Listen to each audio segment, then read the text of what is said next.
say what you're doing is spectacular. It is a challenge for our generation. We're reaching a point where compulsorily we must act. You're working with the music community in a big way to help get your message out there. I feel music can move more people than anything else. Every success to you. I wish you all the luck. Don't wish me success, this is not my planet, this is our planet. I wish us success then.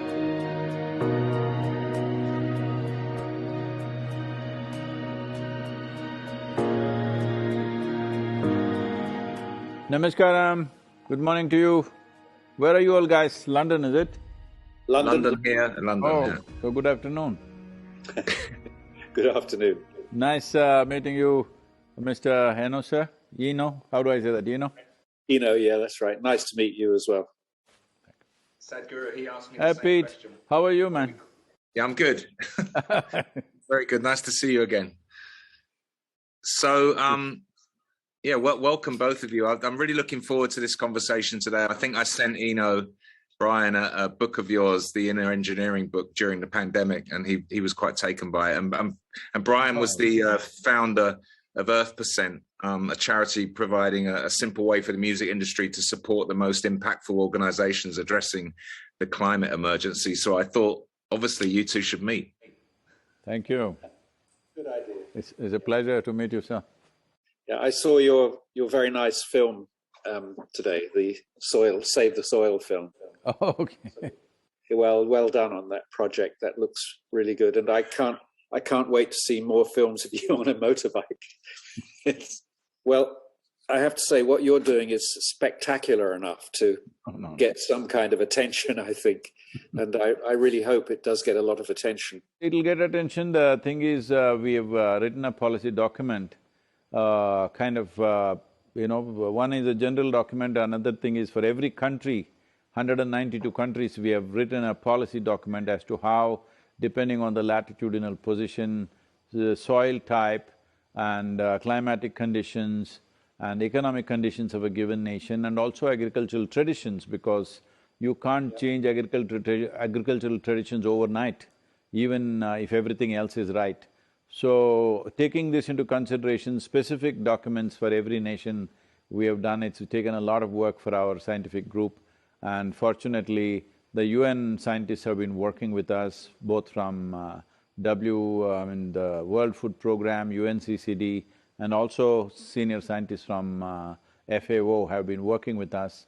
With their help, we developed this document, which we will be handing over to all the heads of state across the world.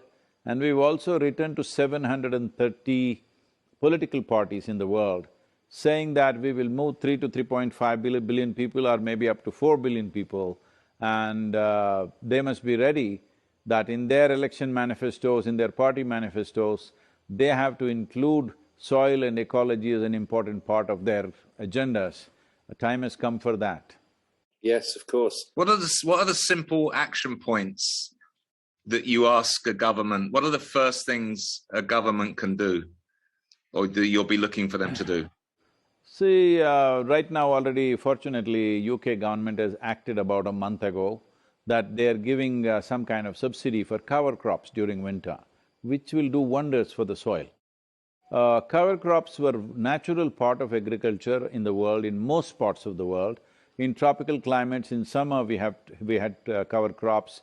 In temperate climates, winter cover crops were very normal. But in the last 50 years, everybody has forgotten about this. They think by just plastering the place with little more chemicals, everything will happen. So now giving subsidy for a cover crop is a good movement. We've been pushing these things everywhere.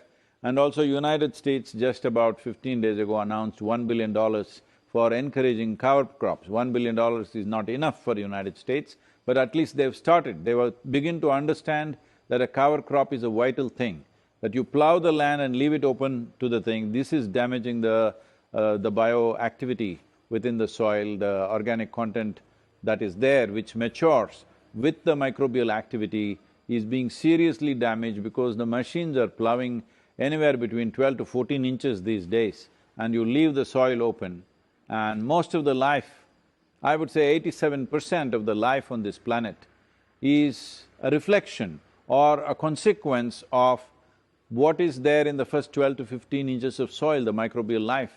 That is what makes all of us. Even in the evolutionary scale of things, we are a kind of a consequence of what is happening in the 15 inches of soil. But that is being ripped apart, in tropical countries where we're using the soil for 12 months of the year. See, in temperate climates, they may be using only for 6 months in a year or 7 months in a year. But here, 12 months of the year, we are doing crops.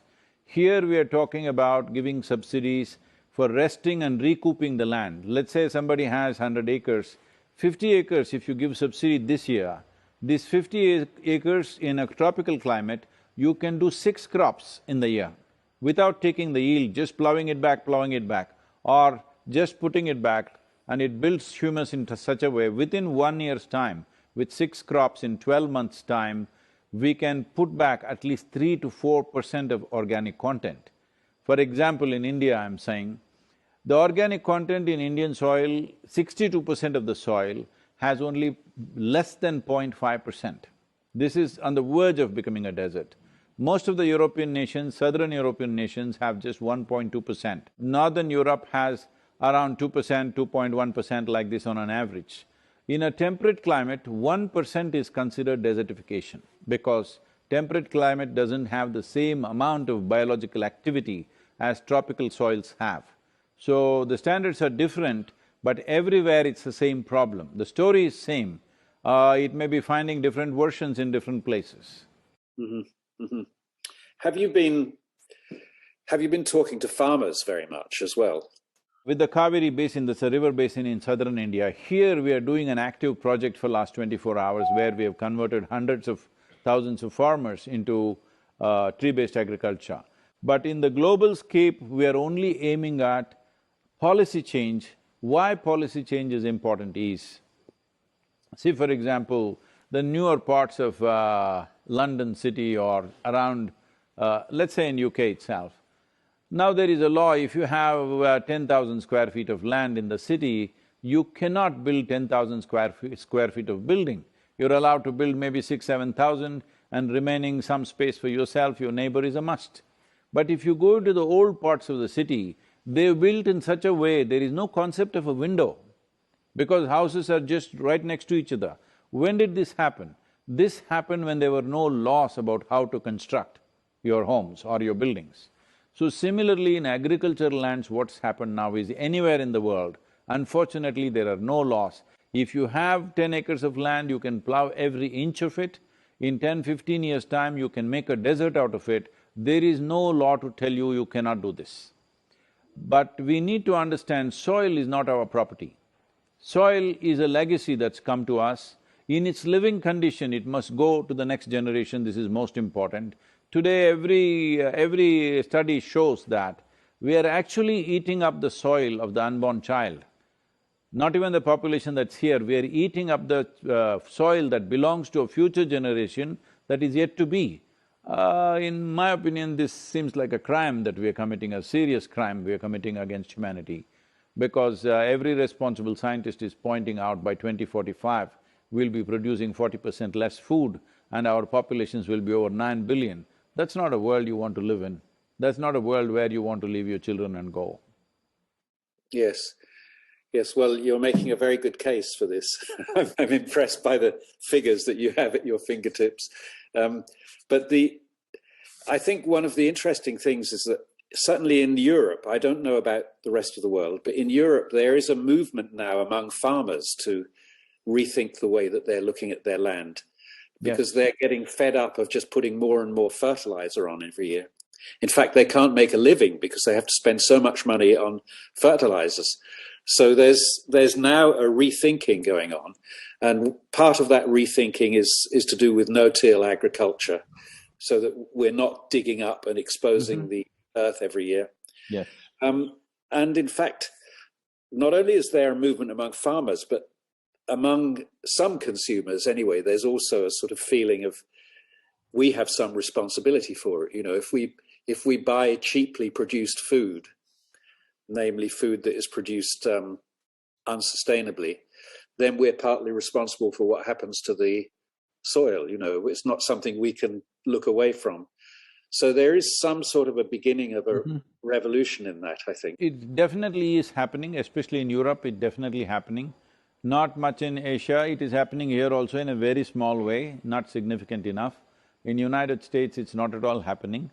But what I'm saying is, we have reached a point where the loss of biodiversity per year, according to FAO, they say per year, we are losing on an average about 27,000 species of microbes. I'll repeat that. 27,000 species, not organisms or something. That many species are going extinct per year. If we go at this pace, in another 30 to 40 years, we will reach a point where if we want to turn the soil around, it will take 150 to 200 years because that much loss in biodiversity has happened. But right now we are at a cusp of time where if we act now, in the next 10 to 15 or 20 years' time, we can make a significant turnaround. In that sense, it is a challenge for our generation. It is also a privilege of our generation that we are able to turn back from the brink. But I feel this will not happen with farmers wanting to do, individual farmers wanting to do. It's very good what they're doing, but I'm saying we need a policy so that this is the way to do agriculture must come in everywhere. Initially with incentives, with encouragements and awareness, but as things get bad, it has to become mandatory. Yes. Well, I think one of the things that's interesting about the whole climate change crisis is the realization that we could turn this emergency into a way of making a new and better world. Yep. We have to make these changes. We don't have a choice. It's that or we go extinct. And I think in realizing this, you think, well, actually it would be better anyway to live in a world where indigenous people were respected for their knowledge, where we looked after soil, where animals had some sort of status and dignity. All of those things are things that we might want anyway, just because they feel better. But now I think we're in a situation where we'll have to do those things. And I think, as you were saying, of course this has to be enshrined in legislation. Legislation really makes a difference because it's hard to argue against. You know, once it's there, it becomes the sort of benchmark through which people decide their actions. And I think we're on the edge of that. There's quite a lot of discussions going on about the idea of giving physical and natural entities like rivers, mountains, landscapes, a legal status so that their rights can be defended in court, if you like. A river can take you to court for polluting it. I know that sounds a bit ridiculous. Of course, it would be a river represented by a human lawyer, but speaking on that entity's behalf, you know, as a legal entity. So this is something we're working on a little bit now. Brian, I very much appreciate the intent behind all these movements, but what I'm saying is we've reached a place where if there is no clear law that this is the way to conduct the land, if there is no law, it'll be too late.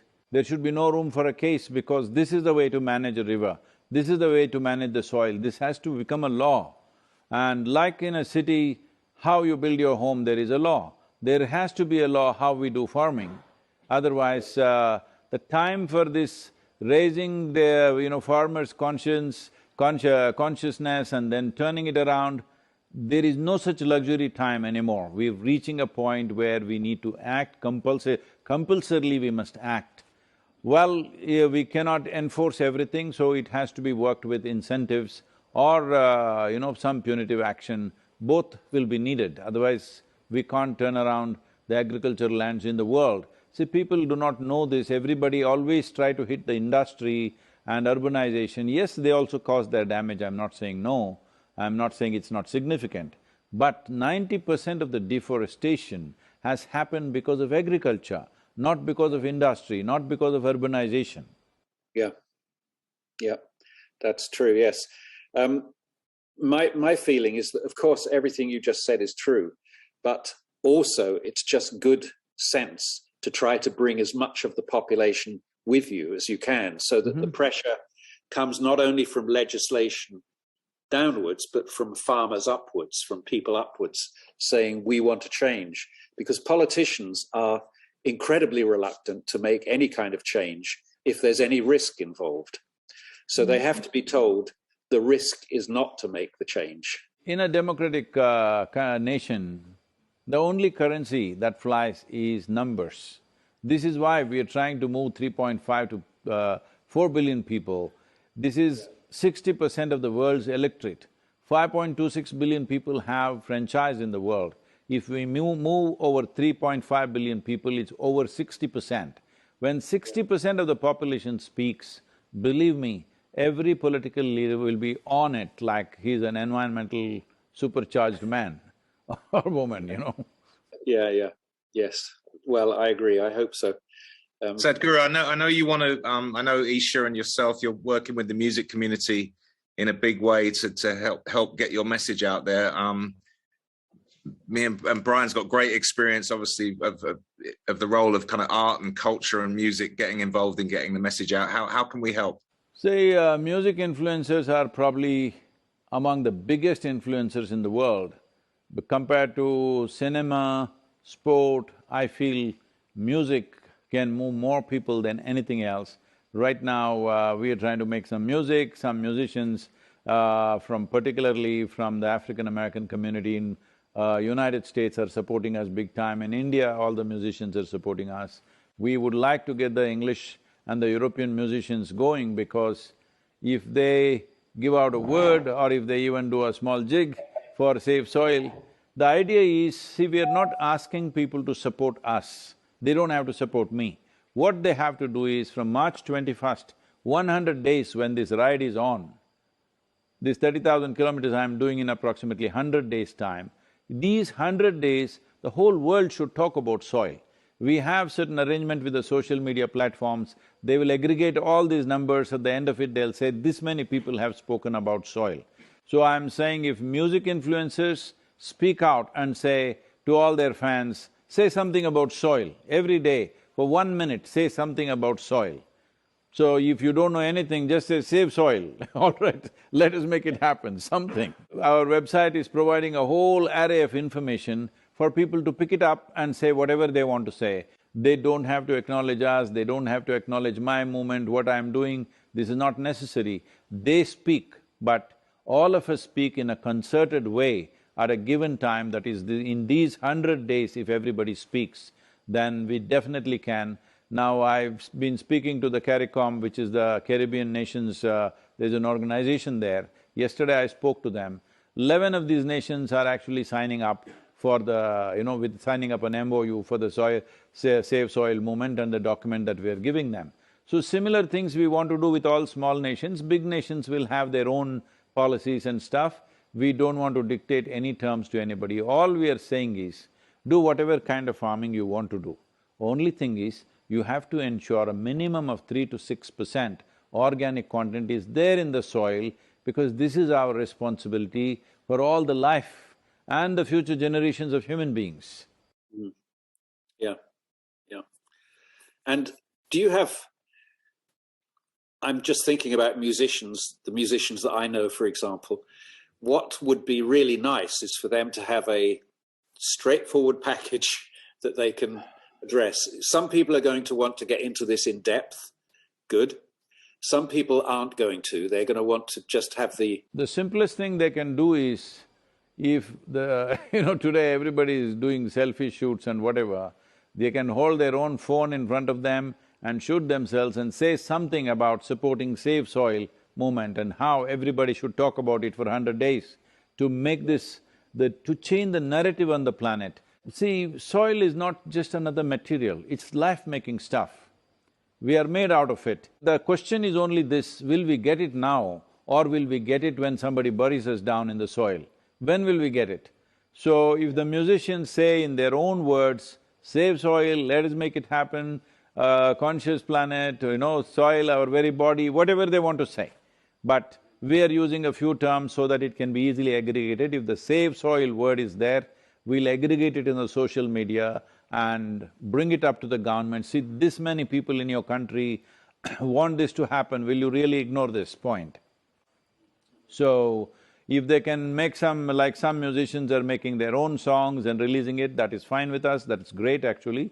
But if not everybody is willing to do that, just 1 minute, a video that they can shoot on their own phone, they don't need to spend any money, just 1 minute if they invest, they can do wonders for the world. I think there'll be quite a few people would be very happy to do that. I mean, you're stepping on fertile soil here, because everybody wants to do so. Everybody knows something needs to be done, you know. So what I'm seeing, Brian, is last 8 months non-stop I've been meeting and talking people endlessly. What I see is, whether it's heads of state, other politicians, music influencers, sport influencers, movie influencers, every kind of people, whoever I talk to, everybody says this must be done. So what I see, the whole world knows this needs to be done. It looks like they were just waiting for one idiot to bell the cat, and here I am.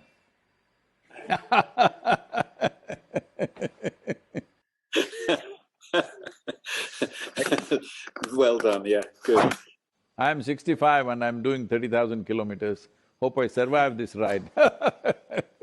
It'll be such fun.